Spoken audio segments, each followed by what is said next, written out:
Agenda Bharat का रहा है और किस तरह से एक नई शुरुआत इस वक्त डीडी न्यूज पर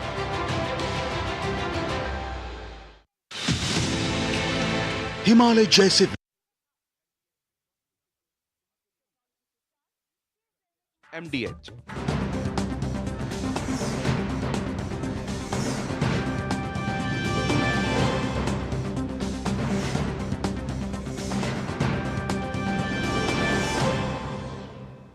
नमस्कार, स्वागत है आप सभी का डीडी न्यूज पर। आप देख रहे हैं मिड डे प्राइम। मैं हूं रमा त्यागी। अगले 1 घंटे में हम बात करेंगे देश भर की बड़ी खबरों की, बताएंगे दुनिया भर में कौन कौन सी खबरों पर है सबकी नजर, क्या चल रहा है खेल और अर्थ जगत में, और कुछ झलके फिल्म, कला और संस्कृति के क्षेत्र से भी। लेकिन सबसे पहले बड़ी खबरें। ब्राजील पहुंचने पर पीएम मोदी का हुआ भव्य स्वागत। रियो डी जेनेरियो में होने वाले G20 शिखर सम्मेलन में पीएम मोदी होंगे शामिल।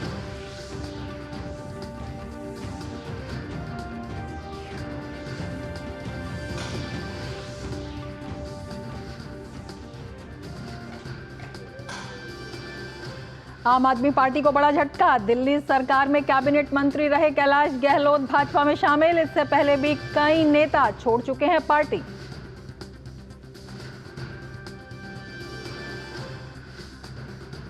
कांग्रेस अध्यक्ष मल्लिकार्जुन खड़गे के जहरीले बोल पर भाजपा का पलटवार। भाजपा नेताओं ने कहा, यह कांग्रेस की हार की मानसिकता को है दिखाता।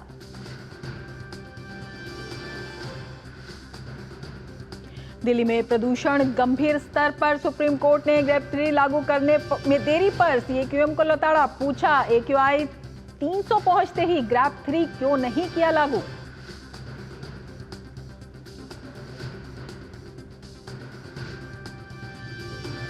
महाराष्ट्र और झारखंड में चुनाव प्रचार के अंतिम दिन सभी दलों ने प्रचार में झोंकी ताकत। महाराष्ट्र में नड्डा और खड़गे की रैली, तो झारखंड में शिवराज सिंह चौहान और राहुल गांधी का प्रचार।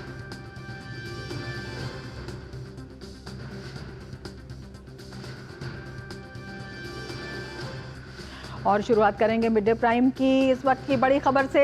आम आदमी पार्टी की सरकार को बड़ा झटका लगा है। आप नेता कैलाश गहलोत बीजेपी में शामिल हो गए हैं। कैलाश गहलोत ने रविवार को आम आदमी पार्टी सरकार से इस्तीफा दे दिया था। कैलाश गहलोत ने आप पर कई गंभीर आरोप लगाए हैं। जी हां, कई बड़े आरोप लगाए हैं और ये भी कहा है कि दिल्ली सरकार ने जनता से किए गए वायदे पूरे नहीं किए। ये जो है सरकार, ये नहीं तय कर पाई ये अपनी महत्वाकांक्षा की सरकार है या लोक कल्याण की सरकार है। साथ ही उन्होंने ये भी कहा कि दिल्ली सरकार की छवि को गहरा झटका पहुंचा है और वो इसलिए इस्तीफा दे रहे हैं क्योंकि वो लोगों के लिए कुछ करना चाहते हैं और ये बीजेपी के साथ मिलकर ही संभव हो सकता है। उन्होंने कहा कि जिस तरह से लगातार रस्साकशी केंद्र सरकार और आम आदमी पार्टी की सरकार के बीच में लगातार चली है, इससे लोगों का बड़ा नुकसान हुआ है और आम आदमी पार्टी को उन्होंने इसके लिए जिम्मेदार ठहराया और इसीलिए आम आदमी पार्टी से इस्तीफा देकर, उसको छोड़कर अब बीजेपी में शामिल हो गए हैं। तो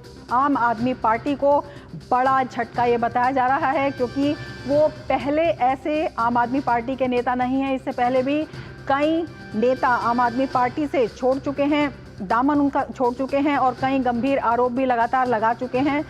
तो ये वो दृश्य हैं जब कैलाश गहलोत बीजेपी में शामिल हुए और उन्होंने कहा कि वो किसी दबाव में नहीं, अपनी मर्जी से जो है बीजेपी में शामिल हो रहे हैं क्योंकि उनको लगता है कि दिल्ली की जनता की आकांक्षाएं बीजेपी और केंद्र सरकार के साथ मिलकर ही पूरी की जा सकती हैं। इसके साथ ही उन्होंने दिल्ली की आम आदमी पार्टी सरकार पर कई गंभीर आरोप भी लगाए हैं और कई मुद्दों को उन्होंने प्रमुखता से भी लिया है, जिसमें शीश महल का मुद्दा शामिल है, यमुना का प्रदूषण का मुद्दा शामिल है, जिसे उन्होंने काफ़ी गंभीरता के साथ उठाया और जिस तरह से रस्साकशी लगातार चलती रही केंद्र सरकार और दिल्ली सरकार के बीच में और उससे लोगों को जो नुकसान हुआ है उसके लिए उन्होंने दिल्ली सरकार को जिम्मेदार ठहराया है और उन्होंने कहा है कि वो चाहते हैं कि अब वो लोगों के कल्याण के लिए काम करें। कैलाश गहलोत ने रविवार को इस्तीफा दिया था और अब आपको छोड़कर बीजेपी का दामन उन्होंने थाम लिया है और आप पर कई गंभीर आरोप लगाए हैं।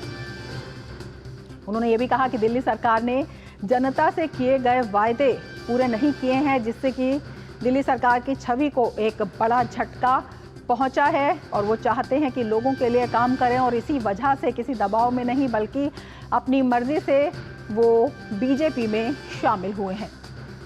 तो दिल्ली की आम आदमी पार्टी सरकार को एक बड़ा झटका, आप नेता कैलाश गहलोत बीजेपी में शामिल हो गए हैं।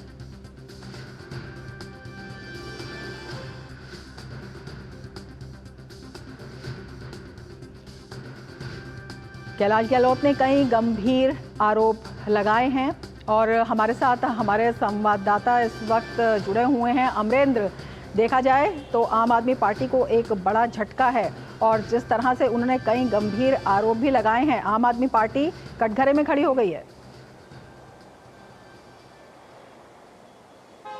रमा, अगर देखिए पिछले 8 महीने में ये दूसरी बड़ी एक घटना मानी जा सकती है जब 10 अप्रैल को लोकसभा चुनाव के दौरान राजकुमार आनंद जो हैं वो आम आदमी पार्टी के पहले मंत्री थे जिन्होंने आरोप लगाकर पार्टी की प्राथमिक सदस्यता से इस्तीफा दिया और न सिर्फ मंत्री पद भी छोड़ा बल्कि उन्होंने कई आरोप लगाए। और ये दूसरा बड़ा मौका जब आम आदमी पार्टी के एक ताकतवर मंत्री कैलाश गहलोत, जो जाट बाहुल क्षेत्र का नजफगढ़ का रिप्रेजेंट करते हैं और 2015 में अन्ना आंदोलन के मूवमेंट के बाद इस पार्टी में एक लंबी राजनीति के तहत आए थे और उन्होंने पार्टी से इस्तीफा दिया। देखिए रमा, इसके कई राजनीतिक मायने समझे जा सकते हैं। अगर 2015 से कोई व्यक्ति राजनीति में काम कर रहा है और राजनीति महत्वाकांक्षा के साथ उन्होंने आम आदमी पार्टी ज्वाइन की थी, जब अन्ना का मूवमेंट चल रहा था, उनका कहना था कि वो स्वच्छ राजनीति के लिए राजनीति में आए हैं और जो आरोप लगाए और जो कल का पत्र देखें और आज का बयान देखें कैलाश गहलोत का, तो उन्होंने साफ तौर पर कहा कि आम आदमी पार्टी में सब कुछ ठीक नहीं चल रहा। विरोध के स्वर, देखिए ये एक ऐसी इकलौती पार्टी है जिसमें विरोध के स्वर जो है पब्लिक प्लेटफॉर्म पे नहीं आ पाते हैं, लेकिन हाँ एकदम से जो है आम आदमी पार्टी में बम फूटता है और वो बम जो है इस्तीफे की शक्ल में होता है। तो कैलाश गहलोत का ऐसे मौके पे बाहर जाना जब जो है आम आदमी पार्टी दिल्ली विधानसभा चुनाव की तैयारी कर रही थी और अगर आपको याद होगा कि एक लंबे समय बाद अरविंद केजरीवाल लीगल पॉलिसी में जेल के अंदर थे, मनीष सिसोदिया जेल में थे, संजय सिंह जेल में थे और इसके बाद जब ये आए तो इन्होंने एकजुट होना प्रारंभ किया था और ऐसे में कैलाश गहलोत का जाना एक बड़ा जो है आम आदमी पार्टी के लिए चोट माना जा सकता है और उनकी नीतियों पर भी एक निशाना और कुठाराघात माना जा सकता है और ये कहा जा सकता है कि आम आदमी पार्टी की जो सरकार है उसमें सब कुछ ठीक नहीं है, क्योंकि जिस तरह से आम आदमी पार्टी ने साफ तौर पर लगातार अगर कहें 2015 से लेके और अभी तक सिर्फ दिल्ली के विकास की अगर बात की, लेकिन दिल्ली के विकास में क्या मिला आपको?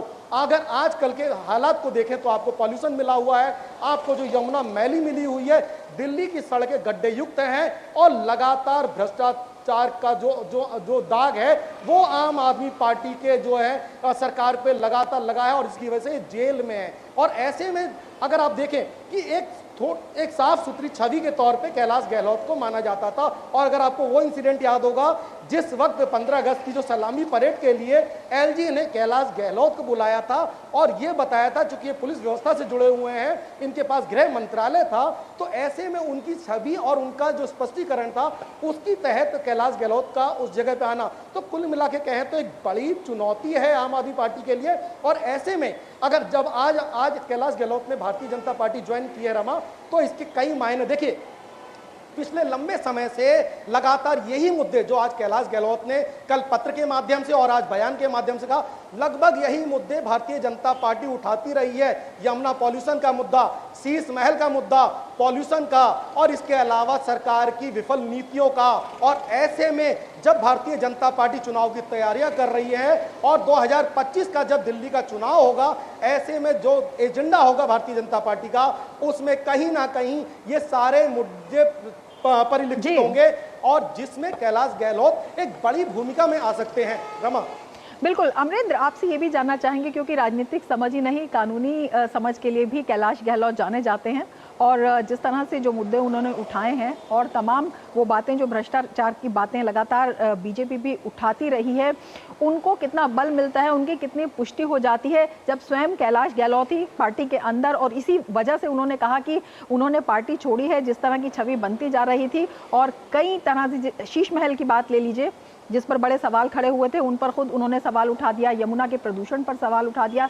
इसके साथ ही कई ऐसे मुद्दे हैं जिन पर आम आदमी पार्टी सरकार ने जवाब देने की बजाय केंद्र सरकार पर ही वापस आरोप प्रत्यारोप का एक जो रस्साकशी का खेल है वो खेलना उचित समझा। रमा देखिए, इस बात को आगे ले जाने से पहले मैं अभी का जो बयान देता हूं, जिस समय कैलाश गहलोत भारतीय जनता पार्टी बीजेपी मुख्यालय में ज्वाइन कर रहे थे, ऐसे में आज अरविंद केजरीवाल का एक बयान आता है जिसमें उन्होंने कहा कि कोई भी व्यक्ति कहीं जाए उसकी मर्जी है, पहला बयान। और कल जब कैलाश गहलोत ने आम आदमी पार्टी छोड़ी थी, उस वक्त जब पत्रकारों ने अरविंद केजरीवाल से सवाल किया कि आपके ताकतवर मंत्री, आपके पुराने सिपासालार और पुराने सिपाही कैलाश गहलोत ने इस्तीफा दे दिया, तो उन्होंने अपना जो माइक जो है वो संजय सिंह की तरफ कर दिया और उससे बचते रहे, पहली चीज। और दूसरी चीज, अगर देखिए कैलाश गहलोत का एक अगर व्यक्तित्व देखें, अधिवक्ता रहे हैं, लगातार लंबे समय तक हाई कोर्ट और सुप्रीम कोर्ट में प्रैक्टिस की है, नजफगढ़ से 2 बार के विधायक रहे हैं, और एक बड़ी जो उनकी जो एक जिम्मेदारी कहें या एक वोट पकड़ कहें तो जाट बाहुल क्षेत्र पे उनकी अच्छी पकड़ है। और एक दूसरी बात, जो दिल्ली की कुछ अच्छी नीतियां हैं उसमें परिवहन को लेके कैलाश गहलोत ने काफी ट्रांसफॉर्म तरीके से कई योजनाएं बनाई हैं। और अगर आपको याद होगा कि रविवार को जब कैलाश गहलोत ने इस्तीफा दिया, उससे पहले एक दिन अगर पहले जाते हैं, शनिवार को कैलाश गहलोत ने ऐसे 3 कार्यक्रमों में भाग लिया जिसमें दिल्ली की जो इकोसिस्टम है, जिस तरह से पॉल्यूशन पे लड़ रही थी, ऐसे में इलेक्ट्रिक बसेज उन्होंने दी। इसके अलावा उन्होंने गांव में जाके स्टेडियम की सौगात दी। तो कैलाश गहलोत जो है अपने कार्यों के लिए, अलग कार्यों के लिए जाने जाते थे, और आम आदमी पार्टी के जो शीर्ष नेतृत्व है उनसे कैलाश गहलोत का बहुत लंबे समय से कहें मतभेद चल रहा था।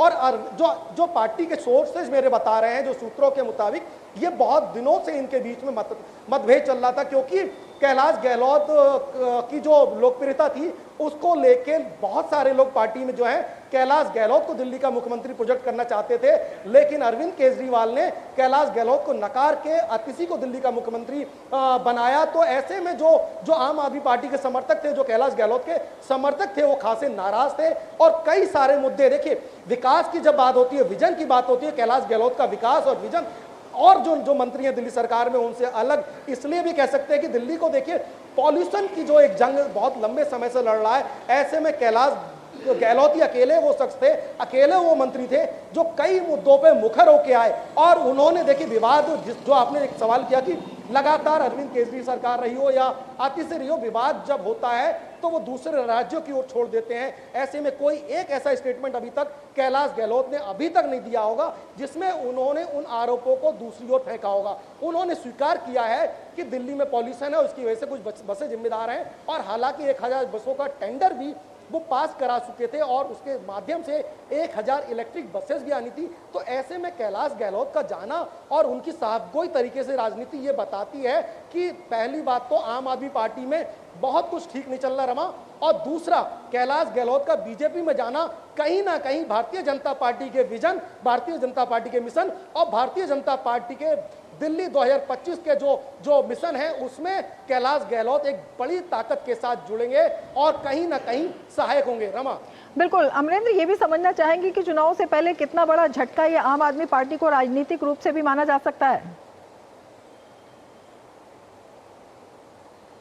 रमा, ये बहुत बड़ा झटका माना जा सकता है। देखिए मैंने आपको बताया कि अगर आम आदमी पार्टी में सब कुछ ठीक नहीं चल रहा होगा, पिछले 8-9 महीनों से देखें तो 2 बड़े मंत्री राजकुमार आनंद और कैलाश गहलोत, इसके अलावा आप देखिए लोकसभा चुनाव के दौरान लक्ष्मी नगर से विधायक जो है त्यागी, उन्होंने इस्तीफा दिया। उन्होंने तो साफ तौर पर अरविंद केजरीवाल की नीतियों का विरोध किया था। और अगर आपको याद होगा उस दौर में त्यागी का स्टेटमेंट, जो लक्ष्मी नगर से विधायक थे, उन्होंने कहा कि जो आम आदमी पार्टी की सरकार है जो महिलाओं को प्रलोभित करने की कोशिश कर रही है और 1000 जो है वो जो 1000 जो है उनके अकाउंट में डालने की जो नीति है उसका विरोध लक्ष्मी नगर के विधायक ने किया और ये कहा कि ये बरगलाने की नीति है, महिलाओं को आगे ले जाने की नीति नहीं है, सक्षम करने की नीति नहीं है। तो वो उनका जाना, इसके अलावा 3 और ऐसे विधायक जो लगातार आम आदमी पार्टी से जीत रहे थे, उन्होंने आम आदमी पार्टी का दामन छोड़ा। उसमें से 2 लोग, एक व्यक्ति जो है कांग्रेस की तरफ गए और बाकी लोगों ने भारतीय जनता पार्टी का जो है दामन थामा और उन्होंने बाकायदा कहा कि हम लोग राजनीति में आए हैं प्रयोग करने के लिए। लेकिन लंबे समय से जो कैलाश गहलोत ने एक सवाल उठाया कि लंबे समय से जो है राजनीति में दिल्ली के विकास पर चर्चा नहीं हुई है, केंद्र और दिल्ली सरकार की लड़ाई को लेकर ये लगे रहे हैं और कोई विजन के साथ काम नहीं किया, यानी कि विजन लेस है। दिल्ली में महिलाओं की बात कर रहे थे ये अगर अरविंद केजरीवाल, और आज तक महिलाओं की सुरक्षा को लेके, महिलाओं की संबलता को लेकर आम आदमी पार्टी को एक बड़ा झटका तो है ही। 10 सालों में क्यों नहीं आम लागू आदमी कर पाए? पार्टी की तो रीति बड़े और सवाल, नीति जिस तरह से चल रही है उस पर भी एक बड़ा सवाल है। अमरेंद्र, बहुत शुक्रिया तमाम जानकारी के लिए। आगे बढ़ेंगे। दिल्ली में बढ़ते प्रदूषण पर लगाम लगाने के उपायों को लागू करने की मांग वाली याचिका पर सुप्रीम कोर्ट में सुनवाई जारी है। सुप्रीम कोर्ट ने ग्रैब 3 लागू करने में देरी के लिए CAQM की खिंचाई की। कोर्ट ने कहा कि AQI 300 पहुंचते ही ग्रैब 3 क्यों नहीं लागू किया गया। कोर्ट ने पूछा कि जब 11 नवंबर के बाद से ही AQI 300 को पार कर गया था तो ग्रैब 3 लागू करने के लिए 14 नवंबर तक का इंतजार क्यों किया गया। सुनवाई के दौरान सुप्रीम कोर्ट ने कहा कि इससे पहले भी प्रदूषण को रोकने के लिए दिए गए पिछले आदेशों का पालन नहीं हुआ है। तो दिल्ली में प्रदूषण पर सुप्रीम कोर्ट में सुनवाई चल रही है और एक लताड़ जो है सुप्रीम कोर्ट ने लगाई है और कई सवाल किए हैं। ग्रैब 3 लागू करने पर भी उन्होंने सवाल खड़ा किया है कि 300 के पार जब AQI पहुंचा था तभी ग्रैब 3 लागू क्यों नहीं किया गया, इसमें लंबा इंतजार क्यों किया गया।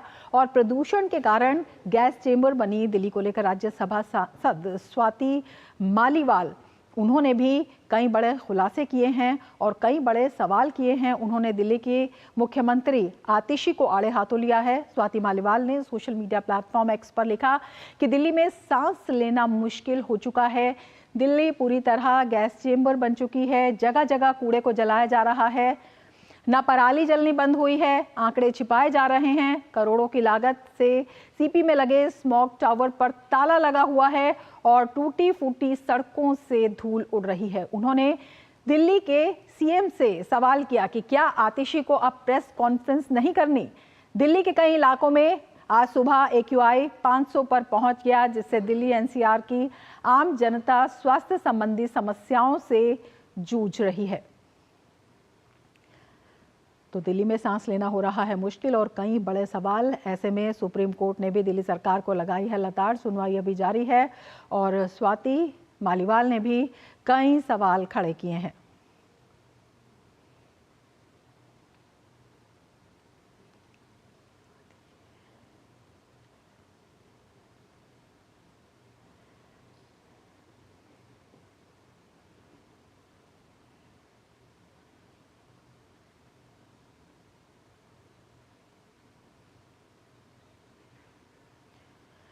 दिल्ली में वायु प्रदूषण की स्थिति बनी हुई है गंभीर। ऐसे में दिल्ली की मुख्यमंत्री आतिशी ने राजधानी में प्रदूषण नियंत्रण पर जनता को भरोसा दिलाया। उन्होंने कहा कि हम प्रदूषण नियंत्रण के लिए हर संभव प्रयास कर रहे हैं। साथ ही मुख्यमंत्री ने प्रदूषण नियंत्रण पर पंजाब सरकार द्वारा किए जा रहे प्रयासों का भी समर्थन किया।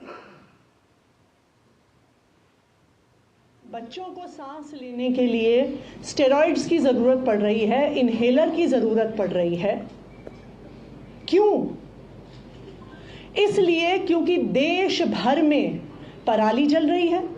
अगर इस पूरे देश में एक राज्य है जिसने स्टबल बर्निंग की, पराली जलाने की घटनाओं को कम किया है, वो पंजाब है। पराली जलाना पिछले 6-7 साल से देश भर में बढ़ता जा रहा है। अगर पंजाब की सरकार पराली जलाने को कम कर सकती है, 80% कम कर सकती है, तो बाकी राज्यों में ये घटनाएं क्यों बढ़ रही हैं? दिल्ली की मुख्यमंत्री आतिशी के प्रदूषण पर गंभीर स्थिति को लेकर केंद्र सरकार से सवाल पूछने पर भाजपा नेता हरीश खुराना ने निशाना साधा है। उन्होंने कहा कि 10 साल में आम आदमी पार्टी ने प्रदूषण को कम करने के लिए कोई काम नहीं किया। साथ ही उन्होंने कहा कि आतिशी अन्य राज्यों के आंकड़े दिखाकर दिल्ली की स्थिति को छुपाने का प्रयास कर रही हैं। ये दिल्ली का दुर्भाग्य है कि यहाँ पे आम आदमी पार्टी की सरकार है जो हर समस्या को दूसरे राज्यों पर ट्रांसफर कर देती है, टोपी ट्रांसफर कर देती है। आज दिल्ली धुआं धुआं हुआ है। गैस चैम्बर में हम जीने को मजबूर हैं पिछले 10 सालों में। लेकिन अफसोस, अभी दिल्ली की मुख्यमंत्री आतिशी दिखा रही थी, बता रही थी लोगों को कि सिर्फ दिल्ली में नहीं, बाकी राज्यों के अंदर भी प्रदूषण है। सवाल आज ये उठता है कि दिल्ली की जनता ने आम आदमी पार्टी की सरकार को वोट दिया है और दिल्ली की सरकार चुनी है। दिल्ली की सरकार ने क्या किया है प्रदूषण के लिए, ये आपको आज बताना चाहिए। और हमारे दो संवाददाता हमारे साथ जुड़े हुए हैं इस वक्त। विकास सारथी हमारे साथ जुड़े हुए हैं और तपस भट्टाचार्य भी हमारे साथ जुड़े हुए हैं। विकास, सबसे पहले आपके पास आना चाहेंगे और आपसे जानना चाहेंगे सुप्रीम कोर्ट ने क्या कुछ कहा है। ये पता लगा है कि सुप्रीम कोर्ट की नाराजगी जो है वो सामने आई है, लेकिन विस्तार से क्या कुछ कहा है कोर्ट ने? रमा, कोई बहुत लंबी सुनवाई अभी सुबह नहीं हो पाई। हालांकि जितनी सुनवाई हुई उसमें सुप्रीम कोर्ट ने कुछ एक सवाल सीधे दागे, खासतौर से CAQM से, जो कमीशन है जो ये तय करता है कि कब ग्रैप लागू होगा, यानी जो ग्रैप के 4 पैमाने हैं 1, 2, 3, 4, ये कब लागू किए जाएंगे, इसका निर्धारण ये कमीशन करता है, एयर क्वालिटी कमीशन, और इसको लागू करना दिल्ली सरकार की जिम्मेदारी है। तो आज कोर्ट ने सबसे पहले जो 14 नवंबर को ग्रैप 3 लागू करने का जो आदेश आया था उस पर सवाल उठाए हैं कि आखिर जब कम से कम 3 दिन पहले AQI 300 को पार कर चुका था तो आखिर 3 दिन इंतजार करने की जरूरत क्या थी। तो जो भी स्टेक होल्डर्स हैं ग्रैप सिस्टम को लागू करने और उसकी घोषणा करने वाले, इन लोगों ने इतनी देरी क्यों की, पहला सवाल कोर्ट का ये था। इस पर अभी दिल्ली सरकार को भी अपना रुख साफ करना है कि क्या उनके स्तर पर देरी हुई है या कमीशन ने उनको इसको लेकर के उचित निर्देश समय पर जारी नहीं किए, वो क्या अपना बचाव देंगे। यहाँ पर आगे जब सुनवाई होगी विस्तार से तो स्थिति साफ होगी। लेकिन जो इस मामले में एमिकस क्यूरी हैं, सुप्रीम कोर्ट की ओर से नियुक्त एक एक्सपर्ट लॉयर हैं, उन्होंने पिछले हफ्ते भी कहा था कि दिल्ली की जो आबो हवा है वो जहरीली हो रही है और अब तक सुप्रीम कोर्ट के जो पिछले डायरेक्शंस थे उनको लागू करने के लिए कोई ठोस कदम नहीं उठाए गए हैं स्टेक होल्डर्स की तरफ से, चाहे वो कमीशन हो, चाहे वो दिल्ली सरकार हो, चाहे वो अलग अलग नगर निगम हो दिल्ली में जो काम करते हैं। तो इन सब की क्या भूमिका है, इनकी जिम्मेदारी तय होनी चाहिए। सुप्रीम कोर्ट अभी जब सुनवाई करेगा तो इन्हीं पहलुओं पर गौर करेगा। जैसे भी मुख्यमंत्री पराली जलाने की घटनाओं के बारे में कह रही थी, लेकिन दिल्ली का अपना इंटरनल पॉल्यूशन भी बहुत ज्यादा है, जिसमें कूड़े जलाने की घटनाएं हैं, जो पिछली बार बताया गया था कि कम से कम दर्जनों ऐसी जगह हैं जहां पर कूड़ा जलाने के वाकये होते हैं, जिसके चलते और यहाँ पर एयर पॉल्यूशन बढ़ रहा है। व्हीकल का जो पॉल्यूशन है उसको चेक करने के लिए दिल्ली सरकार क्या कदम उठा रही है, इन सारी चीजों पर जाहिर कोर्ट दिल्ली सरकार से सवाल पूछेगा। बाकी CAQM से भी पूछा जाएगा कि ग्रैप सिस्टम को लेकर के उनका जो रिस्पांस है वो इतना लेट क्यों है और ये नी जर्क रिएक्शन क्यों है, वो पहले से ही इस तरह की ऐलान समय पर क्यों नहीं करते हैं। बिल्कुल, तपस भी हमारे साथ जुड़े हुए हैं। तपस, आपके पास आना चाहेंगे, आपसे जानना चाहेंगे, जिस तरह से सुप्रीम कोर्ट ने सवाल किए हैं, कई सवाल बड़े जायज़ सवाल किए गए हैं AQI को लेकर हो या अन्य उपायों को लेकर हो, किस तरह से दिल्ली सरकार कटघरे में खड़ी हुई दिखाई देती है और क्या वजह है कि दिल्ली सरकार के पास उसका कोई जवाब भी नहीं है? देखिए, सबसे पहले तो मैं आपको एक आपके माध्यम से सारे दर्शकों को बताना चाहूँगा कि इस वक्त जो एवरेज AQI है दिल्ली का वो 490 का आंकड़ा पार कर चुका है। ये जो हमारे पास सिटी लेवल AQI दिखाता है उसमें आप देख सकते हैं ये 490 का आंकड़ा पार है। और इसमें मैं ये बताना चाहूँगा बहुत सारे ऐसे जगह हैं जैसे बवाना है, आनंद विहार है, उस अशोक नगर है, यहाँ पे ऑलमोस्ट 500 का आंकड़ा छूने वाली है AQI लेवल पे। अब देखिए, बात बहुत सरल है, बहुत पहले से बात चल रही थी कि ये एक ऐसा समय आएगा जब ज़रूरत पड़ेगी कि कड़े कदम उठाने की, और कहीं ना कहीं लगता है कि जो स्टेट गवर्नमेंट है वो ये जो कड़े कदम है उनको लागू करने में, उनको एग्जीक्यूट करने में नाकामयाब रही है। सबसे पहला तो है जो वेहिकुलर पोल्यूशन है उस पर एक लगाम लगाने के लिए, जब पहले ही पता चल रहा था, जब 300 के ऊपर 350 के ऊपर चला गया था AQI लेवल, जब ग्रैप 3 भी जब नहीं लगा था तभी ये स्टेट गवर्नमेंट की एक देश उनको आगे बढ़ के आना चाहिए था, उनको ये इस पर एक डिसीजन लेना चाहिए। जब ग्रैप 3 लग भी गया तब भी हमने देखा है कि कहीं ना कहीं दिल्ली के अंदर और दिल्ली के आसपास के इलाकों में जो वेहिकुलर पोल्यूशन है वो ज़्यादा बढ़ता जा रहा है। अगर वही जैसे अभी थोड़ी देर पहले विकास ने भी बताया कि जो इंटरनल पोल्यूशन है दिल्ली का वो बहुत ज़्यादा अधिक है। पराली की बात तो बाद में आती है, पराली से ज़्यादा है जो थर्मल पावर जब पोल्यूशन है, जो उसके साथ साथ जो आप यहाँ वेहिकुलर पोल्यूशन के साथ जो जलाए जाते हैं, जो आपका वेस्ट मैनेजमेंट है, जो वो वाला जो इम्पोर्टेंट पार्ट है वो हम लोग देख नहीं पा रहे। और कहीं ना कहीं जो स्टेट गवर्नमेंट है वो इन सारी चीज़ों में एक तरह से नाकामयाब रहा है। एक ज़माना था, आपको पता होगा, आज से 15-20 साल पहले जब दिल्ली पूरा CNG में तब्दील हुआ था, दिल्ली का पूरा पब्लिक ट्रांसपोर्ट CNG में तब्दील हुआ था, तब लगा था कि शायद दिल्ली में ये जो दिक्कतें आ रही है पोल्यूशन की वो कम होने वाली है। लेकिन इसका ये पूरी चीज़ जो है वो धरी की धरी रहेगी और दिल्ली फिर पीछे चली गई है, क्योंकि जो उसके बाद जो करना था वो जिस तरीके से दिल्ली को आगे लेके जाना था, पूरा public transport system Delhi metro के अलावा जो ईवी सिस्टम तैयार करना था, जो पूरा तैयार करना था, वो करने में नाकामयाब रहा है। और जो स्टेक होल्डर्स हैं उनको एक बार एक साथ मिलकर बात करनी चाहिए कि क्या ऐसा किया जाए कि ये जो हर साल का ये जो शुरू होता है नवंबर के महीने में, ये जो दिक्कत होती है जिससे कि दिल्ली वासियों को मुसीबत महसूस होती है, एक पोल्यूशन चैम्बर बन जाता है, वो उससे किस तरीके से निजात पा सकते हैं। मैं यहाँ पे खड़ा हूँ, मैं आपको बता सकता हूँ कि नाक में और गले में कितनी दिक्कत हो रही है, बात करने में दिक्कत हो रही है, जो लोग बाहर है काम करने जाते हैं उनके लिए कितनी दिक्कत है। कंस्ट्रक्शन एक्टिविटी ज़रूर बंद की गई है, लेकिन अभी भी मुझे लगता है कि और भी सख्त कदम की ज़रूरत है अगर दिल्ली को थोड़ा सा भी क्लीन करना है। 500 का आंकड़ा छूने ही वाला है दिल्ली AQI लेवल पे, और अगर इससे निजात पाना है तो कड़े कदम उठाने की बहुत ज़्यादा ज़रूरत है। और मैं फिर कह रहा हूँ कि ऑफिसेस में जिस तरीके से कोविड के टाइम पे एक पाबंदी लगाई गई थी कि गाड़ी को लेके जाने की, वैसी ही टाइप की कुछ पाबंदी लगाने की सख्त ज़रूरत महसूस हो रही है।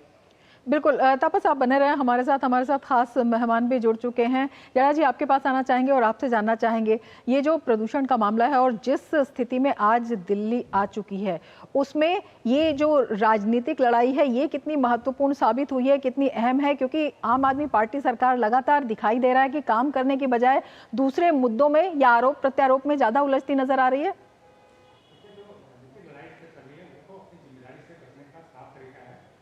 दूसरे पे जिम्मेदारी डाल देती है कि हमने ये किया, आपने वो नहीं किया, आपने वो करना था, आपने ये नहीं किया। देखिए, ये तो एक राजनीतिक लड़ाई है, लेकिन जो समस्या है उसका स्थायी समाधान करने के लिए कोई ठोस प्रयास नहीं हो रहे हैं। देखिए, समस्या के 3 पहलू हैं। एक तो यह है कि जो दिल्ली से बाहर से पॉल्यूशन आता है, चाहे पंजाब हो चाहे हरियाणा हो, यहाँ पर पराली जलाने से जो पॉल्यूशन आता है, एक वो है। दूसरा, जो दिल्ली अपना पॉल्यूशन जनरेट कर रही है, वो दूसरा पार्ट है। तीसरा पार्ट है जो दिल्ली की मौसम से रिलेटेड जो गतिविधियां हैं या जो मौसम की जो कंडीशन है वो है। तो 2 कंडीशन ऐसी हैं, 2 स्थितियां ऐसी हैं जिस पर हमारा पूरा नियंत्रण है, जिसे हम तुरंत ठीक कर सकते हैं। लेकिन पिछले 10-12 साल से हम देख रहे हैं कि जब पॉल्यूशन होता है तब सरकारें एक्टिव दिखती हैं और वो एक दूसरे पर जिम्मेदारी भी डालती हैं कि हम अच्छा कर रहे हैं और दूसरा खराब कर रहा है, लेकिन जो स्थायी समाधान है वो हल नहीं किया गया। आपको याद होगा, जब ये समस्या अगर हम कहें कि एक सबसे बड़ा पोर्शन जो पंजाब में पराली जलाने का है, तो इसकी एक बड़ी वजह यह है कि पंजाब में जब 2 फसलों के बीच में, धान और गेहूं की फसल के बीच में इतना कम समय किसानों के पास बचता है, तो उनके पास पराली को जलाने के अलावा कोई विकल्प नहीं बचता है। पंजाब और हरियाणा जैसे स्टेट में ये कानून है कि आप 15 जून से पहले धान की बुआई नहीं कर सकते। अगर वो ऐसा करते हैं तो वहाँ पर जो वाटर लेवल नीचे चले जाता है और धान की बुआई तभी उनको परमिसेबल है जब वहाँ पर मानसून की बारिश होनी शुरू हो जाती है। तो इस कानून की वजह से जो धान और अगली फसल के बीच का जो गैप है वो बहुत कम हो गया है, और उनको अगर खेत खाली कराने हैं तो उनको पराली जलाने के अलावा उनका कोई विकल्प नहीं है। अब कोई सरकार कहे कि हमने पराली जलाने की घटनाएं कम कर दी, ये बिल्कुल गलत है। वो पराली के अलावा कई अन्य ऐसे कारक भी हैं जो इस प्रदूषण के लिए जिम्मेदार हैं। अगर हम दिल्ली के आंतरिक व्यवस्था में देखते हैं, वहाँ पर आप हमें बताइए, हम समझना चाहेंगे आपसे कि किस तरह से आम आदमी सरकार जो है वो विफल उसमें साबित हुई है। और हमने जिस तरह से मुख्यमंत्री आतिशी को देखा, वो अपना जवाब नहीं दे पा रही है, केंद्र सरकार से ही उन्होंने कई सवाल खड़े कर दिए हैं। जो कंपैरिजन उन्होंने किया है वो कितना तर्कसंगत आप पाते हैं? देखिए, दिल्ली में अगर हम देखें कि बड़े पैमाने पर टूटी फूटी जो सड़कें हैं उससे पॉल्यूशन जनरेट होता है। सड़कों के आसपास जो फुटपाथ वाला एरिया है वो बिल्कुल कवर नहीं है, वो कच्चा एरिया होता है। ज़्यादातर एरिया में अगर लुटियन जोन को हम छोड़ दें तो वहाँ से बड़े पैमाने में पॉल्यूशन जनरेट होता है। इसके अलावा कंस्ट्रक्शन गतिविधियाँ यहाँ 12 महीने और रात दिन चलती रहती है, अभी भी चल रही हैं, उस पर कोई रोक नहीं है। जो आपका जो भी रेगुलेशन है वो बहुत असरदार नहीं हो रही हैं, वो लगातार कंस्ट्रक्शन गतिविधियाँ चल रही हैं, वो बड़ा स्रोत है। वाहनों की बात करें तो वाहन निश्चित रूप से थोड़ा इलेक्ट्रिक वाहन बढ़े हैं पिछले कुछ सालों में, लेकिन जो पुराने वाहन सड़कों पर दिल्ली में अभी भी चल रहे हैं, जो अपनी सीमा पार कर चुके हैं, जो एक्सपायरी हो चुके हैं, वो वाहन पॉल्यूशन फैला रहे हैं। पुलिस उस पर कार्रवाई करती है, लेकिन इसके बाद भी बड़े पैमाने पर वाहन चल रहे हैं। इसके अलावा जो एनसीआर से बड़े पैमाने पर वाहन दिल्ली आते हैं, वो जो डीजल के वाहन दिल्ली में पंजीकृत होने की परमिशन जिनको नहीं है, लेकिन एनसीआर के दूसरे हिस्से में जो रजिस्टर्ड होते हैं वो वाहन दिल्ली में चलते हैं, टैक्सी के रूप में चलते हैं, उनसे बड़े पैमाने पर पॉल्यूशन होता है, उस पर कोई रोकथाम नहीं है। इसके अलावा जो आग जलाने की घटना, कूड़ा जलाने की घटनाएं हो रही हैं, उस पर कोई रोकथाम नहीं है। इसके अलावा अभी भी मैनुअल तरीके से दिल्ली में झाड़ू झाड़ू लग रही है आज के दिन भी, इतना पॉल्यूशन होने के बाद भी उस पर कोई कंट्रोल नहीं है, जो भी म्यूनिसिपल कॉर्पोरेशन उसको बिल्कुल नहीं देख रहा है। तो ये जो गतिविधियां हैं दिल्ली में, ये पॉल्यूशन को बढ़ा रही हैं, इसको रोका जा सकता है। और जब से ये स्थिति हुई है, पिछले हम करीब 15-20 दिनों से देख रहे हैं, तब से तो इसको रोक देना चाहिए था, लेकिन वो गतिविधियां अभी भी जारी हैं, अभी भी चल रही हैं। जाड़ा जी, एक बड़ा सवाल यही आता है कि ये रोका क्यों नहीं गया, क्योंकि जिस तरह से हमारे संवाददाता भी बता रहे हैं, आप भी बता रहे हैं कि कई तरह की ये गतिविधियां, इनको रोका जाना चाहिए था। सुप्रीम कोर्ट ने भी कहा कि ग्रैब 3 आपने 300 के जब पार AQI हो गया था तभी लागू क्यों नहीं किया, इंतजार क्यों किया? तो क्या वजह इसकी आप पाते हैं? देखिए, इसमें वजह सिर्फ यही है कि जो एक एजेंसियां हैं वो ऑर्डर तो जारी कर देते हैं, लेकिन वो ऑर्डर इंप्लीमेंट हो रहा है या नहीं हो रहा है, इसको देखने के लिए उनके पास न तो कोई मैकेनिज्म मुझे लगता है कि नहीं होगा, या है भी तो उसको काम नहीं कर रहा है। तो सिर्फ ये होता है कि हमने ऑर्डर कर दिया, हमने ये ग्रैब 4 लगा दिया या ग्रैब 3 लगा दिया, ये ऑर्डर कर दिए, लेकिन वो कहीं पर भी ज़मीन पर अमल में नहीं आ रहे हैं। और आप वाहनों का ही देख लीजिए, ट्रक दिल्ली में लगातार घुस रहे हैं, कोई रोकने वाला नहीं है। कल से ग्रैब लग चुका है, ग्रैब 4 लग चुका है, लेकिन जो ज़मीन पे उसका इम्प्लीमेंट होता है वो बिल्कुल नहीं हो रहा है, या हो भी रहा है तो बहुत पार्सली हो रहा है, बहुत कम हो रहा है। जितना होना चाहिए था 100% होना चाहिए, वो नहीं हो रहा है। बिल्कुल, हमारे संवाददाता विकास आरती भी हमारे साथ जुड़े हुए हैं। विकास, जिस तरह से सुप्रीम कोर्ट ने सवाल किए हैं, इससे पहले भी जो कोर्ट के दिशा निर्देश हैं उनकी भी बात सामने आई है, उन पर भी काम नहीं किया हुआ है? बिल्कुल, देखिए, जैसे पराली जलाने की घटनाएं जो थी उस पर कोर्ट ने ये कहा था कि आप सख्ती से इस पर कार्रवाई कीजिए, आप FIR दर्ज कीजिए। पंजाब को लेकर के सुप्रीम कोर्ट ने पिछली बार विशेष तौर पर यह टिप्पणी की कि आप लोगों को मामूली जुर्माना लेकर के छोड़ रहे हैं और कहीं कहीं पर तो जुर्माना भी नहीं वसूला जा रहा है। तो ये जो व्यवस्था है ये कहीं ना कहीं किसानों को हतोत्साहित नहीं करेगी पराली जलाने को लेकर, और घटनाओं में लगाम नहीं आएगी। CM दावा कर रही थी कि पंजाब में घटनाएं कम हुई हैं, लेकिन हरियाणा और पंजाब की तुलना में पंजाब में अभी भी बहुत ज्यादा पराली जलाने की घटनाएं हैं। हरियाणा में हालांकि काफी सुधार देखा है, पिछले सुप्रीम कोर्ट में जो सुनवाई हुई उसमें दिए गए आंकड़ों के हिसाब से पंजाब में अभी भी घटनाएं हो रही हैं। और कोर्ट ने इस बात को लेकर चीफ सेक्रेटरीज को पंजाब और हरियाणा के दोनों को व्यक्तिगत रूप से पेश करने का भी पिछली बार आदेश दिया था, क्योंकि वो जो FIR दर्ज करने की बात है उस पर काम नहीं कर रही है स्थानीय पुलिस। और जो सुप्रीम कोर्ट का जो पहले रुख था कि इसको रोकने के लिए आपको प्यूनिटिव एक्शन लेने होंगे, सिर्फ जुर्माने से काम नहीं चलेगा, तो इस पर कोर्ट लगातार नाराजगी जाहिर करता रहा है कि पराली जलाने के मामले में कोई बहुत बड़ा बदलाव नहीं आया है। जिस तरह के दावे पॉलिटिकल पार्टीज कर रही हैं, खासतौर से दिल्ली CM ये दावा कर रहे हैं कि पंजाब ने बहुत अच्छा काम किया है, रिकॉर्ड ऐसा कोई इस रिकॉर्ड से ऐसा कोई रिफ्लेक्शन नहीं मिलता है कि कोई बहुत शानदार काम पंजाब में हुआ है। अब भी वहां पराली जलाने की घटनाएं हो रही हैं और हरियाणा से कहीं ज्यादा हो रही हैं। जाड़ा जी, आपके पास आना चाहेंगे, आपसे जानना चाहेंगे, जिस तरह से हमारे संवाददाता ने भी बताया कि कोर्ट लगातार जो सवाल भी खड़े किए हैं और कार्रवाई करने की जो बात कही कोर्ट ने, वो भी कार्रवाई नहीं हुई। इसके अलावा जो आतिशी कंपैरिजन करती हैं, पंजाब को बचा जाती हैं, लेकिन अन्य राज्यों का नाम सामने लेकर आते हैं, किस तरह की राजनीति इसमें भी दिखाई दे रही है और इस राजनीति से लोकहित में कितना खिलवाड़ हो रहा है? दिल्ली की हम कई जगह पर सड़कों पर जब निकलते हैं तो इतना कूड़ा फैला हुआ है, बूचड़ थाने से भी उसे कह सकते हैं कि बदतर स्थिति वहां पर दिखाई देती है। देखिए, जो दावे कर रहे हैं, मुख्यमंत्री दावे कर रहे हैं, कुछ और कर रहे हैं, दूसरा स्टेट का मुख्यमंत्री कुछ और कह रहा है, इससे कोई फर्क नहीं पड़ने वाला है, क्योंकि जनता देख रही है कि पॉल्यूशन है। अगर आतिशी जी कह रहे हैं कि पॉल्यूशन हमने कम कर दिया, पराली जलानी कम हो गई, तो पॉल्यूशन क्यों है? दिल्ली में उनकी सरकार है, पंजाब में भी उनकी सरकार है, तो पॉल्यूशन तो नहीं होना चाहिए। जब पॉल्यूशन हो रहा है तो इसका मतलब है कि जो दावा है वो दावा सही नहीं है, और जो पिछले साल जो स्थितियाँ थी वही स्थितियाँ इस साल भी हैं। आंकड़े थोड़ा 10-20% का ऊपर नीचे हो जाए उससे बहुत ज़्यादा फर्क नहीं पड़ता है। वो अब हर साल आंकड़ा बदलता रहता है, हर दिन आंकड़ा बदलता रहता है, बहुत ज़्यादा उससे फर्क नहीं पड़ता है। लेकिन वास्तविकता यह है कि अगर पराली जलाने पर घटनाएं कम हुई हैं, आधी हो गई, शानदार काम किया है, तो फिर दिल्ली में पॉल्यूशन क्यों हो रहा है? अगर दिल्ली में सड़कें ठीक हो गई, दिल्ली में अगर कहीं पर डस्ट नहीं हो रही है, दिल्ली में अगर कूड़ा नहीं जलाया जा रहा है, दिल्ली में अगर मैनुअली झाड़ू नहीं लग रही है, दिल्ली में कंस्ट्रक्शन अगर नहीं हो रहा है, तो फिर इतना पॉल्यूशन क्यों है? ठीक है, इसके लिए कुछ हद तक मौसम की गतिविधियाँ भी जिम्मेदार हैं। यहाँ दिल्ली में इसमें हवा नहीं चलती, एक इस तरह का मौसम बन जाता है कि बिल्कुल उसका भी असर है, लेकिन वो उसका एक उसका हिस्सा है। लेकिन बाकी जो दो मेजर पार्ट हैं, वो एक दिल्ली का लोकल पॉल्यूशन और दिल्ली से बाहर से आने वाला पॉल्यूशन है, दो बड़े पार्ट हैं, और तीसरा पार्ट इसमें मौसम का है। तो मुझे लगता है कि आज ये स्थिति आ गई है। अभी केंद्र सरकार ने एक मिशन मौसम भी मंजूर किया है, उसमें ये तक प्रोविजन किया गया है कि हम कृत्रिम बारिश तक करा सकते हैं और जो वेदर की कंडीशन है उसको मॉडिफाई भी कर सकते हैं। तो हालांकि उसमें थोड़ा समय लगेगा, 1-2 साल का समय लगेगा, लेकिन ये तक तैयारी की जा रही है कि अगर ऐसी स्थितियाँ बनती हैं, कहीं पर बारिश नहीं होती है या कहीं पर बारिश कराने की ज़रूरत हमें पड़ती है अचानक, जैसे आज दिल्ली में अगर बारिश हो जाए तो काफ़ी हद तक इस पॉल्यूशन को कम किया जा सकता है, तो वो भी पॉसिबल हो पाएगा अगले 1-2 साल में। बिल्कुल, वो दीर्घावधि जो है मेजर्स हैं जिनको लिया जा सकता है, लेकिन जो कदम उठाए जाने चाहिए थे, जो कदम उठाए जा सकते थे, जिनके लिए दिशा निर्देश थे, वही समझने की ज़रूरत है कि वो क्यों नहीं उठाए गए। क्या कुछ उसमें किसी तरह की राजनीतिक लाभ भी जो है आम आदमी सरकार ने देखा, क्योंकि कहा गया था कि जो कड़े एक्शन हैं वो लिए जाने चाहिए, लेकिन छोटा सा जुर्माना लगाकर अगर हम पंजाब की बात करते हैं, पराली की बात करते हैं, तो वहाँ पर कोई गंभीर एक्शन नहीं लिया गया। निश्चित रूप से मुझे नहीं लगता है कि कोई बहुत बड़ा एक्शन लिया गया है। ऐसा इसलिए नहीं करते हैं क्योंकि जब भी एक्शन लेने की बात आती है तो हर पार्टी को लगता है कि कहीं किसान एक बहुत बड़ा वोट बैंक है, वो वोट बैंक हमसे नाराज़ ना हो जाए अगर हम सख्त एक्शन लेंगे। तो वो जब इम्प्लीमेंट करने की बात आती है तो वो एक्शन नहीं होता है ज़मीन पर। ये देखा गया है और यही एक सबसे मेजर वजह है कि जो सरकारें जिस भी पार्टी की होती है वो डरती है कि एक्शन लेने से कि कहीं जनता में हमारे खिलाफ नाराज़गी न हो जाए और हम अगला चुनाव इस वजह से हार न जाएँ। तो इसलिए मुझे नहीं लगता कि ज़मीन पर बहुत ज़्यादा एक्शन हुआ है। जो थोड़ा बहुत कमी अगर कि कह रहे हैं कि आई है तो वो लोगों की थोड़ा जागरूकता से आई है, लोग जागरूक भी हो रहे हैं। कुछ किसान पढ़े लिखे भी, उन्हें लगता है कि हाँ हमें जो पराली जलाने से नुकसान हो रहा है, क्या नुकसान हो रहा है। दिल्ली की आबो हवा है वो आम आदमी पार्टी सरकार की राजनीति की भेंट चढ़ती जा रही है। बहुत शुक्रिया जैडा जी हमसे जुड़ने के लिए। तपस बहुत शुक्रिया तमाम जानकारी के लिए, और विकास आपका भी बहुत बहुत धन्यवाद।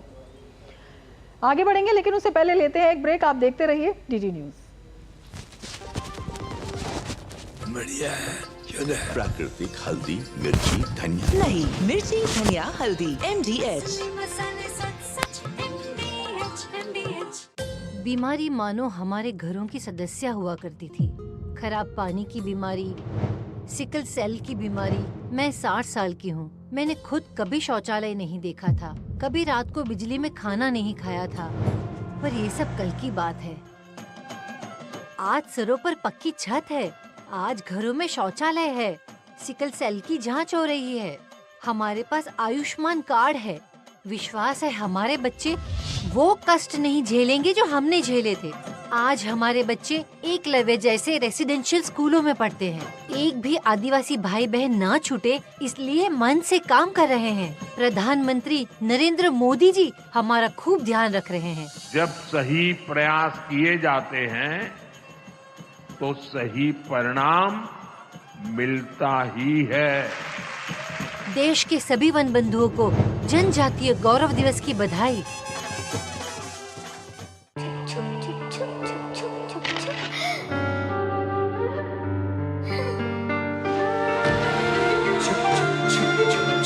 आ जाओ। Yes papa. जिंदगी किसी के लिए नहीं रुकती, हम भी आपको कहाँ रुकने देंगे। जिंदगी के हर मोड़ पर LIC है तो इंश्योर्ड है। LIC हर पल आपके साथ। ये विशाल है ना, इसका सब प्रॉपर चलता है। कल उसके बैंक अकाउंट में 15,000 रुपए का फ्रॉड हुआ है, पता है? इसको तो कोई टेंशन ही नहीं होती है, देखना। टेंशन क्यों? मेरी कोई गलती नहीं थी। फिर भी फ्रॉड होने पर मैंने तुरंत बैंक को इन्फॉर्म कर दिया।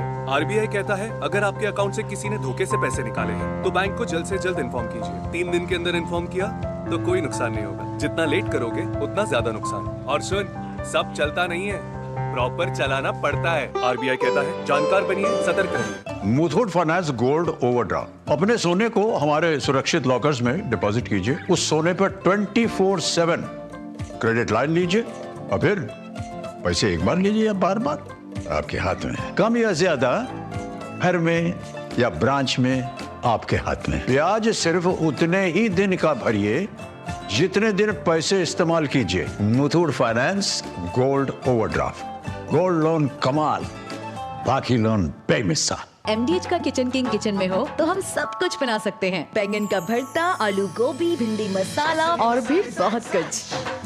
MDH। ब्रेक के बाद फिर से आपका स्वागत है। आगे बढ़ते हैं। प्रधानमंत्री नरेंद्र मोदी नाइजीरिया के दौरे के बाद ब्राजील पहुंच गए हैं। तीनों देशों की यात्रा के दूसरे चरण में पीएम मोदी ब्राजील के रियो डी जेनेरियो पहुंचे। 2 दिन के ब्राजील दौरे पर PM Modi Rio de Janeiro में होने वाले G20 शिखर सम्मेलन में शामिल होंगे। इस शिखर सम्मेलन के दौरान प्रधानमंत्री मोदी विभिन्न वैश्विक मुद्दों के बारे में भारत का दृष्टिकोण रखेंगे। इस दौरान पीएम मोदी की कई नेताओं से मुलाकात होने की भी संभावना है।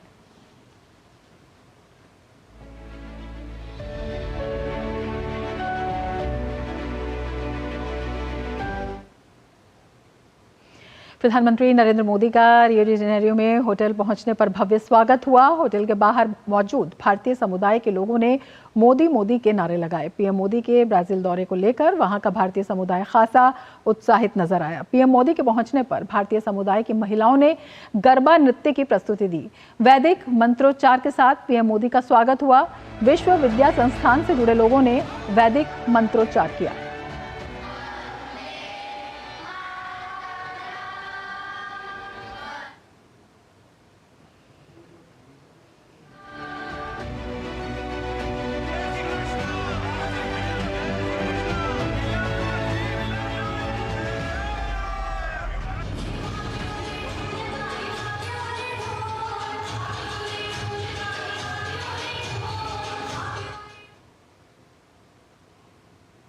प्रधानमंत्री नरेंद्र मोदी जब होटल पहुंचे तो उनका वैदिक मंत्रोच्चार के साथ स्वागत किया गया और इस टीम के जो मैं कहूं कि एक प्रमुख हैं जो आचार्य विश्वनाथ, वो इस वक्त हमारे साथ मौजूद हैं। उनसे प्रधानमंत्री ने बातचीत भी की। आइए उन्हीं से जानते हैं कि प्रधानमंत्री ने क्या कुछ कहा उनसे बातचीत के दौरान। What PM has told you during his interaction with you? Oh, he was very happy. He said, I'm very impressed. Sundaram, Sundaram, Sundaram. Yeah, he was very proud. And then he asked how long we were studying. Then I explained to them that they were all students in the Vishwavidya Gurukulam here in Brazil. And they are dedicating themselves to Vedanta. And they chant these mantras every day. So for us, it's a big honor to be able to express our gratitude to this tradition through him. So how do you feel after meeting with Prime Minister Modi? I got very emotional because for us means a lot. So it's like being able to express how much we have received from this tradition. In Brazil, Vedanta has changed the life of many people, you know, and we being able to show our dedication, our effort, it's very fulfilling. तो ये कह रहे हैं कि किस तरह से वेदांत ने इनके साथ साथ और भी कई लोगों को जीवन को बदलने का काम किया और प्रधानमंत्री ने जब इन्हें कहा कि आपने लोगों ने बहुत अच्छा काम किया है तो इससे ये और भी प्रेरित होने की बात कह रहे हैं। कैमरामैन अंकुर अरोरा के साथ असीम मिश्रा, डीडी न्यूज, रियो, ब्राजील। तो पीएम मोदी की उपस्थिति को लेकर काफी उत्साह का माहौल है और दुनिया भर की निगाहें जो है वहां पर बनी हुई हैं। आगे बढ़ेंगे, बात करेंगे महाराष्ट्र की। महाराष्ट्र में 20 नवंबर को होने वाले विधानसभा चुनाव के लिए आज शाम प्रचार अभियान थम जाएगा। महाराष्ट्र की 288 विधानसभा सीटों पर एक चरण में बुधवार को वोट डाले जाएंगे। प्रचार के अंतिम चरण में सभी राजनीतिक दलों ने अपनी पूरी ताकत झोंक दी है। महाराष्ट्र में 20 नवंबर को होने वाले विधानसभा चुनाव के नतीजे 23 नवंबर को आएंगे। और हमारे दो संवाददाता हमारे साथ जुड़े हुए हैं। शिशिर हमारे साथ मुंबई से जुड़े हुए हैं और निशांत राय हमारे साथ नागपुर से जुड़े हुए हैं। सबसे पहले शिशिर आपके पास आना चाहेंगे और आपसे पूछना चाहेंगे किस तरह से आप देख रहे हैं? बिल्कुल, देखिए आज का ये आखिरी दिन है और मैं कहूँगा कि सिर्फ कुछ ही घंटे बचे हैं जब जो है प्रचार को जो है थम जाएगा। तकरीबन शाम को 5 बजे तक की आखिरी सीमा है और उसके बाद जो है 20 तारीख को महाराष्ट्र के 288 सीटों पर चुनाव होने वाले। एक ही चरण में ये चुनाव किया जा रहा है इस बार और इसीलिए आज के इस आखिरी दिन हम देखा कि जो पॉलिटिकल पार्टीज़ है वो इस वक्त जो है प्रेस कॉन्फ्रेंस में लगी हुई है।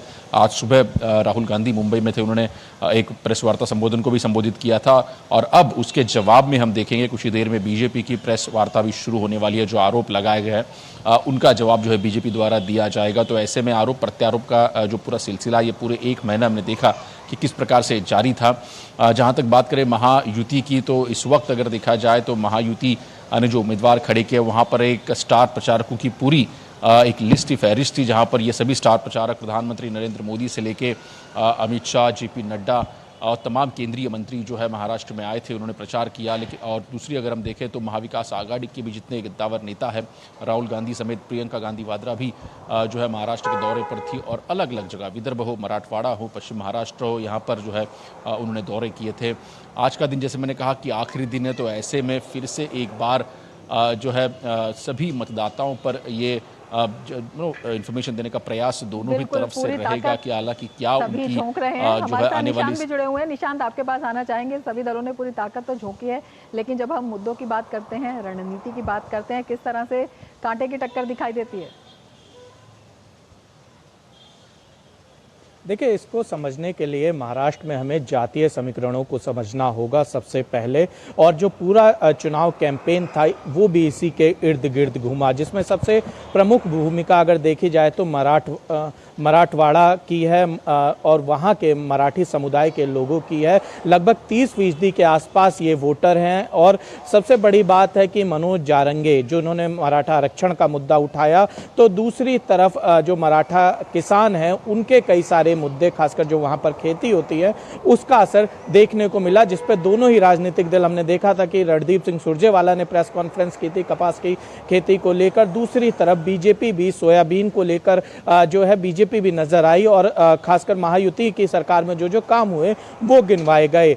इसके अलावा अगर बात की जाए तो महाराष्ट्र में जो दूसरा सबसे बड़ा वर्ग है वो ओबीसी जो वर्ग है और लगभग 38% के आसपास है। हालांकि बीजेपी की तरफ से, महायुति की तरफ से तमाम बड़े नेताओं को महाराष्ट्र में प्रोजेक्ट किया गया, चाहे छगन भुजबल की बात करें या पंकजा मुंडे की बात करें, ये तमाम नेता एक बड़ी तस्वीर खींचते हुए नजर आए। और कांग्रेस के साथ अगर बात की जाए महाविकास आघाड़ी के साथ, तो इस तरीके की स्थितियां नहीं बनती हुई दिखाई दी, खासकर ओबीसी लीडर्स के बीच में।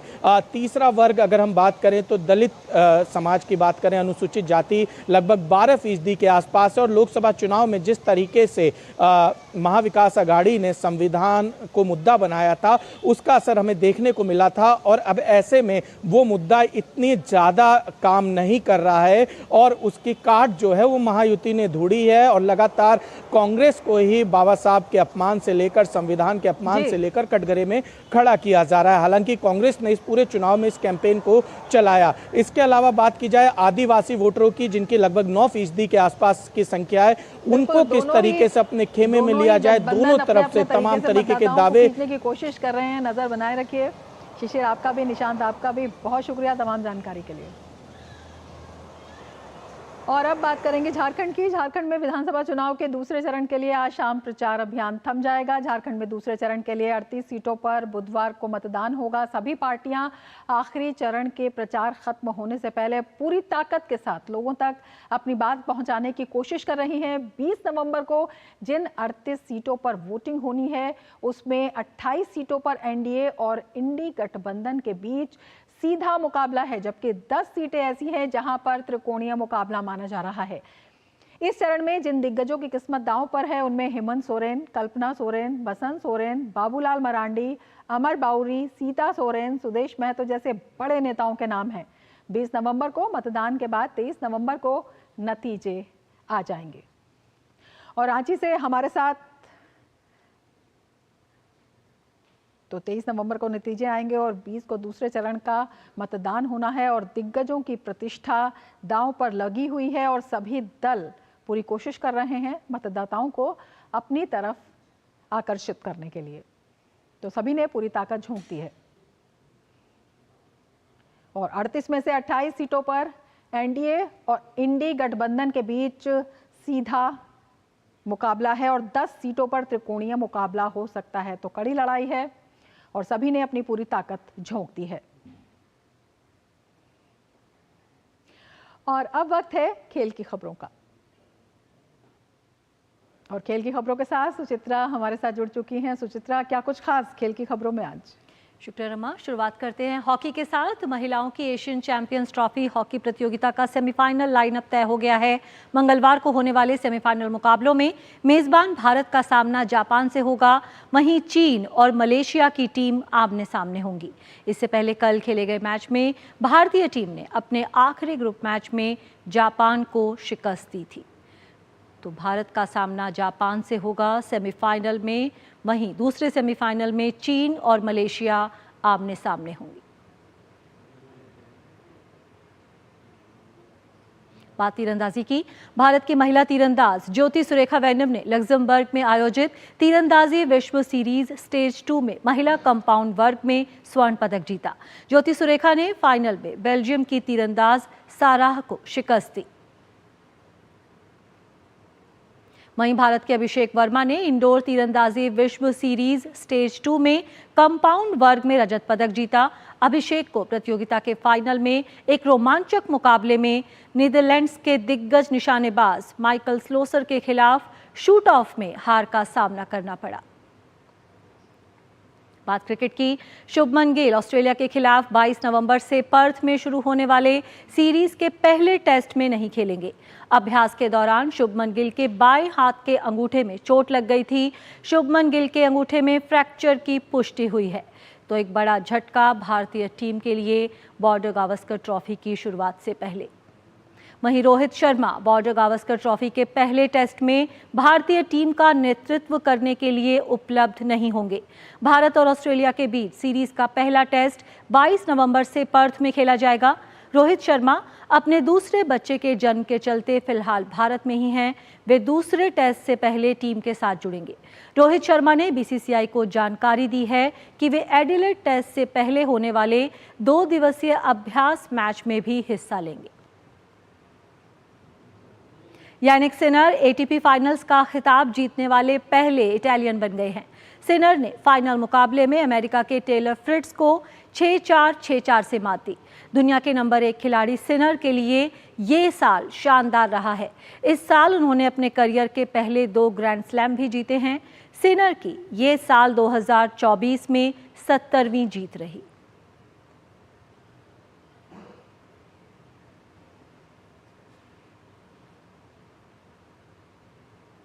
तो खेल की खबरों में फिलहाल इतना ही। वापस चलते हैं रमा के पास। बहुत शुक्रिया सुचित्रा तमाम खबरों के लिए।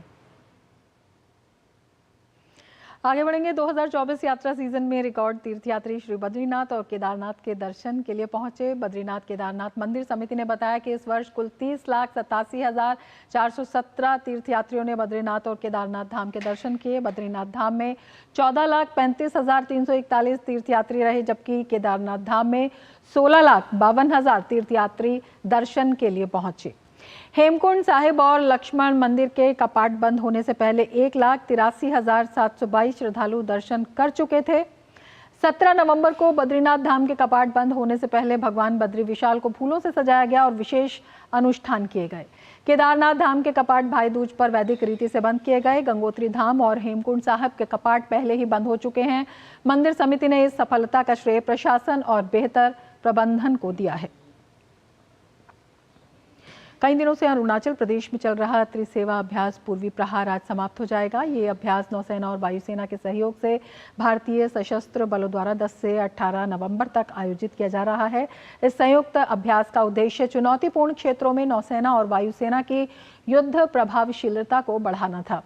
इस अभ्यास की मदद से अत्याधुनिक सैन्य प्लेटफॉर्म्स और प्रणालियों के व्यापक स्पेक्ट्रम को एक साथ लाया गया।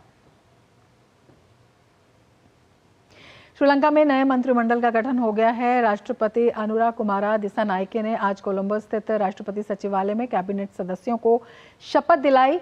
22 सदस्यीय मंत्रिमंडल अनुभवी राजनीतिज्ञों और नई प्रतिभाओं का मिश्रण है।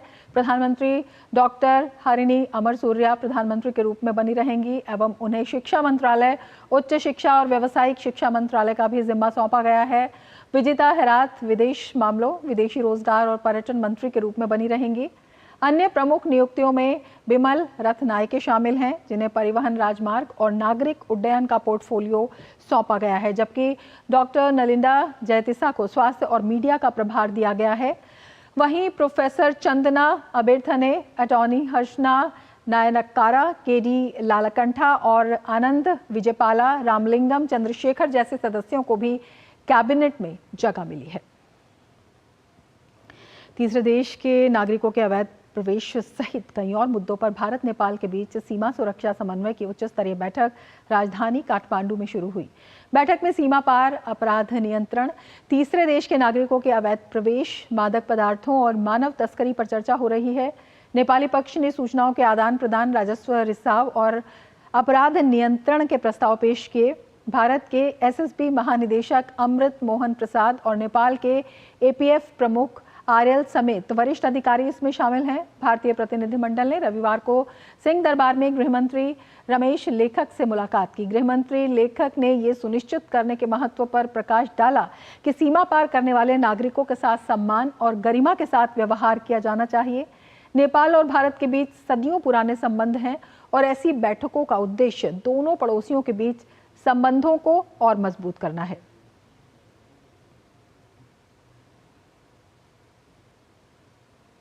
और मिड डे प्राइम में फिलहाल इतना ही। दीजिए इजाजत, नमस्कार।